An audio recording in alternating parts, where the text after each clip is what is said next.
মাত্র 1 কাপ আটা দিয়ে তৈরি এই পুর ভরা খাস্তা মুচমুচে মুখরোচক নাস্তা একবার খেলে কিন্তু চপ সিঙ্গারা খাওয়ার কথা ভুলেই যাবেন। আর তার জন্য প্রথমেই আমি এখানে নিয়ে নিয়েছি 1 কাপ পরিমাণ মতো আটা। এখানে আমি গমের আটা ব্যবহার করছি। এর মধ্যে দিয়ে দিচ্ছি স্বাদ মতো লবণ। এবারে সামান্য সামান্য জল দিয়ে আটাটা খুব ভালো করে মেখে নেব। সাধারণত আমরা রুটি করার জন্য যেভাবে আটা মেখে থাকি সেইভাবে কিন্তু মাখবো, তবে একটু শক্ত ভাব থাকবে আটা মাখার মধ্যে। তাই এইভাবে অল্প অল্প করে জল দিয়ে কিন্তু আমি আটাটা খুব ভালোভাবে মেখে নিচ্ছি। একবারে জল দিলে কিন্তু আটাটা মাখা নরম হয়ে যেতে পারে। সম্পূর্ণ আটাটাই কিন্তু খুব ভালো করে এখানে মেখে নিচ্ছি। এই নাস্তাটা যেমন মুখরোচক তেমনি কিন্তু খুবই স্বাস্থ্যকর। সকাল কিংবা বিকেলের নাস্তায় আপনারা কিন্তু অনায়াসে খুবই ঝটপট এই রেসিপিটি করে ফেলতে পারেন। মেখে রাখা আটাটা কিছুক্ষণের জন্য রেস্টে রেখে দিচ্ছি। আর ততক্ষণে পুরের জন্য তরকারিটা রেডি করে ফেলবো। আমি এখানে কিছুটা ফুলকপি আর কয়েকটা আলু ছোট ছোট করে এইভাবে কেটে নিয়েছি। এবারে এখানে কিছুটা তেল খুব ভালোভাবে গরম করে নিয়ে প্রথমে ফুলকপিগুলো ভালোভাবে ভেজে নেব। ফুলকপি ভাজার সময় সামান্য একটু লবণ আর হলুদ দিয়ে ভাজলে ফুলকপির স্বাদ এবং রঙটা কিন্তু খুব তাড়াতাড়ি চলে আসে। ফুলকপিটা একটু লাল করে ভাজা হয়ে গেলেই কিন্তু এগুলো তুলে নেব। ছোটো ছোটো করে ফুলকপি কাটা, তাই বেশিক্ষণ কিন্তু ভাজতে একদমই সময় লাগবে না। ভেজে রাখা ফুলকপিগুলো একটা পাত্রের মধ্যে তুলে নিচ্ছি। এবারে কড়াইতে আর একটু সামান্য তেল যোগ করে একটা গোটা শুকনো লঙ্কা একটু 5 ফোড়ন দিয়ে দিলাম। ফোড়নটা ভাজা হয়ে গেছে। এবারে এর মধ্যে একটা টমেটো কুচি দিয়ে দিলাম। টমেটোটা তেলের মধ্যে ভালো করে একটু মিশিয়ে নাড়িয়ে চাড়িয়ে নিচ্ছি। তেলের মধ্যে টমেটোটা কিন্তু এইভাবে একটু কিছুক্ষণ কষে নেওয়ার ফলে টমেটোর কাঁচা গন্ধটাও চলে যাবে আর টমেটোটা কিন্তু খুব তাড়াতাড়ি গলে যাবে। টমেটোটা আবার এখানে কিন্তু আস্তে আস্তে গলতে শুরু করেছে। এবার আমি এর মধ্যে দিয়ে দিলাম আগে থেকে কুচিয়ে রাখা আলুর টুকরোগুলো। এর মধ্যে স্বাদ মতো লবণ আর হলুদ আবারও দিয়ে দিলাম, আর হাফ চামচিরও কম পরিমাণ মতো লঙ্কার গুঁড়ো দিয়ে দিলাম। সব কিছু ভালো করে একসঙ্গে আবারও কষিয়ে নেব। এখানে আমি ফুলকপি আলুর তরকারি করছি। এখন কিন্তু শীতের সময় আপনারা আপনাদের পছন্দ মতো যে কোনো তরকারি দিয়ে কিন্তু পুরটা তৈরি করতে পারেন। একটা কাঁচা লঙ্কা এর মধ্যে দিয়ে দিলাম। মশলার সাথে আলুটা কষা হয়ে গেছে। এবার এর মধ্যে ভেজে রাখা ফুলকপিগুলো দিয়ে দিচ্ছি। এখানে আমি কিছুটা মশলা তৈরি করে রেখেছি। সাদা জিরে আর ধনিয়া একটু শুকনো কড়াই ভেজে গুঁড়ো করে নিয়েছি। এই মশলাটা কিন্তু যে কোনো নিরামিষ তরকারিতে খুব ভালো লাগে, তাই এই মশলাটা আমি সবসময় কিন্তু ঘরে তৈরি করে রাখি।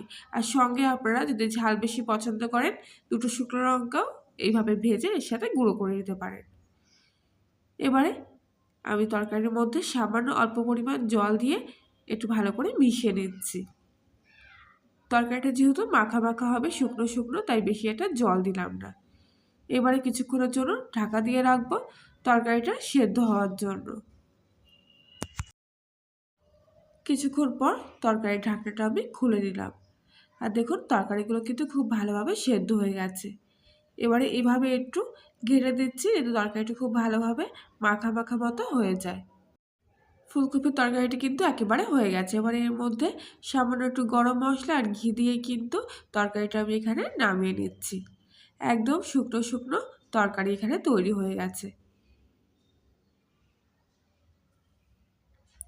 এইবারে আগে থেকে মেখে রাখা আটাটা আমি হাত দিয়ে একটু লম্বা শেপ করে নিয়ে 2 ভাগে ভাগ করে নেব। খুব বড় বড় লেচি করে নিচ্ছি, এতে সুবিধা হবে। এবারে একটা চাকিতে অল্প সামান্য একটু আটা ছড়িয়ে নিয়ে এর উপর একটা লেচি আমি এখানে রুটির মতো করে বেলে নেব। রোজ রোজ কিন্তু সকালবেলার নাস্তায় রুটি তরকারি খুব একটা ভালো লাগে না, তাই একটু চেঞ্জ করতে এইভাবে একবার অবশ্যই ট্রাই করে দেখতে পারেন। একবার খেলে কিন্তু আর একটাও আর পড়ে থাকবে না, কখন দেখবেন নিমেষের মধ্যে শেষ হয়ে যাচ্ছে। রুটিটা কিন্তু একটু বড় করেই বেলে নিয়েছি, যেহেতু লেচিটা বড় ছিল। আর খুব একটা বেশি পাতলা করব না, একটু মোটা রাখবো। আর এখানে একটা বাটি নিয়েছি, এরকম কানা কাটার মতো বাটি, যে বাটিতে খুব ভালোভাবে আপনারা এইভাবে গোল মতো করে লেচিগুলো কেটে নিতে পারবেন। একটা রুটির থেকে আমি 3টে এইভাবে গোল গোল লেচি কেটে নিচ্ছি। 3টের বেশি হবেও না এই লেচির থেকে। বাকি অংশটা রেখে দিচ্ছি, পরে রুটি করে নেব। আবারও আরেকটা অংশের থেকে আমি একইভাবে রুটি করে নিচ্ছি। আর এর থেকেও আমি গোল গোল করে বাটি দিয়ে চেপে চেপে লেচি কেটে নেব। হাতে সময় কম থাকলেও কিন্তু আপনারা খুব ঝটপট এরকম মুখরোচক নাস্তা নিমেষেই করে ফেলতে পারবেন। প্রত্যেক কটা লিচি আমি এইভাবে কেটে নিয়েছি। আর এইভাবে একটা লিচির মধ্যে যে তরকারির পুরটা তৈরি করে রেখেছিলাম সেটা ঠিক মাঝখানের অংশে দিয়ে দিলাম। আর ঠিক ওপর থেকে রুটিটা এইভাবে ভাঁজ করে দিচ্ছি। তরকারিটা চেপে চেপে হাত দিয়ে ঢুকিয়ে দেবেন যাতে বাইরে বেরিয়ে না আসে। আর ঠিক রুটিটা এইভাবে ভাঁজ করে নিচ্ছি। প্রত্যেক কটা রুটি কিন্তু ঠিক একইভাবে এখানে তৈরি করে নেব। এভাবে ভাঁজ করে দেওয়ার ফলে যখন নাস্তাগুলো তৈরি হবে তখন দেখবেন দেখতে কতটা সুন্দর লাগছে। খুবই আকর্ষণীয় এবং লোভনীয় এই নাস্তাগুলো।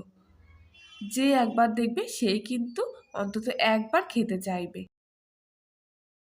এবারে একটা বাটির মধ্যে আমি 1 কাপ বেসন আর হাফ কাপ কর্নফ্লাওয়ার নিয়ে নিচ্ছি।